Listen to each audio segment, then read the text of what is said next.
Salve pessoas! Hoje eu tô aqui para falar um pouco sobre a importância de uma das maiores mentes criativas do século XX. Ponto final, simplesmente isso. Stan Lee não era só um roteirista, não era só um editor de revistas em quadrinhos.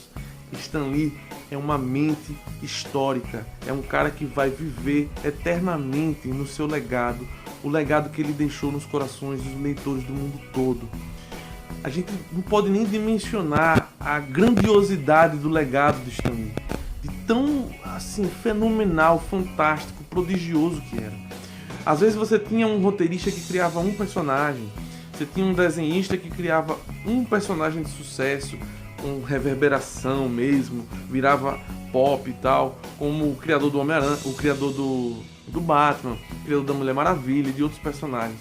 Mas Stan Lee, ele criou um panteão junto com seus colaboradores, Jack Kirby, Steve Ditko, etc. Ele criou simplesmente a maioria dos personagens mais populares do mundo, né? O Homem-Aranha, o Homem de Ferro, o Doutor Estranho, o Capitão América, o Thor, o Pantera Negra, o Demolidor. Então ele criou toda uma mitologia norte-americana, digamos assim, uma mitologia moderna, como diz o Neil Gaiman, como diz o outro teórico e grande roteirista também, o Grant Morrison. Ele criou uma mitologia, uma mitologia norte-americana moderna. E eu me inspirava tanto em Stan Lee desde muito pequeno. Eu lia os quadrinhos do Homem-Aranha, ficava fascinado. Chegava na banca, pegava um quadrinho, gibi, juntava dinheiro, comprava. Chegava correndo em casa, abria, lia, relia, até a revista rasgada de tanto ler. E depois ia desenhar, fazer histórias do Homem-Aranha, fazer histórias do Demolidor. Enfim, foi a minha infância, ajudou a me formar como pessoa, o meu caráter. O Peter Parker, eu era o Peter Parker. Na minha cabeça, ninguém... Simples assim. A genialidade dele era justamente essa. Colocar nos seus personagens pessoas com vida real, pessoas de carne e osso, e não super-heróis deuses e tal. Se bem que tinha um ou outro, como o Thor, mas mesmo assim, o foco de Stan Lee sempre foi criar personagens amarrados à terra, a realidade das pessoas. Eu mesmo, na minha infância e adolescência, o Peter Parker era tão importante, eu gostava tanto do personagem, que eu cheguei a desenhar vários quadrinhos. Aqui eu tenho um, fiz essa capa no Paint, olha só, fazendo pontinho por pontinho esse Homem-Aranha.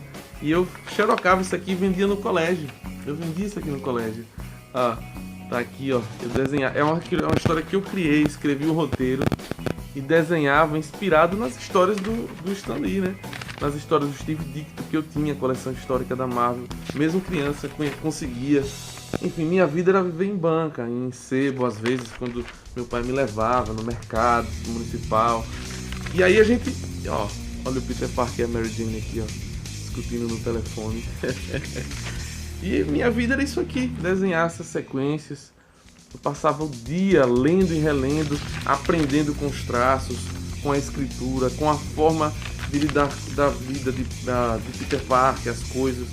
Ele era realmente, olha só o beijão aqui, ó.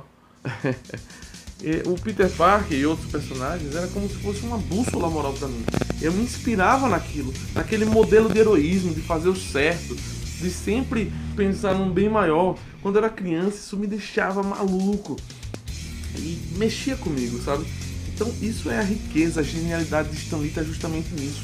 Criar esse vínculo com o leitor, esse vínculo próximo, esse vínculo forte, emotivo, sabe? Que modifica a vida de uma pessoa que está em desenvolvimento, um adolescente, uma criança. Eu tenho aqui também o Marvel Origins. Eu tenho vários quadrinhos do Homem-Aranha, de outros personagens.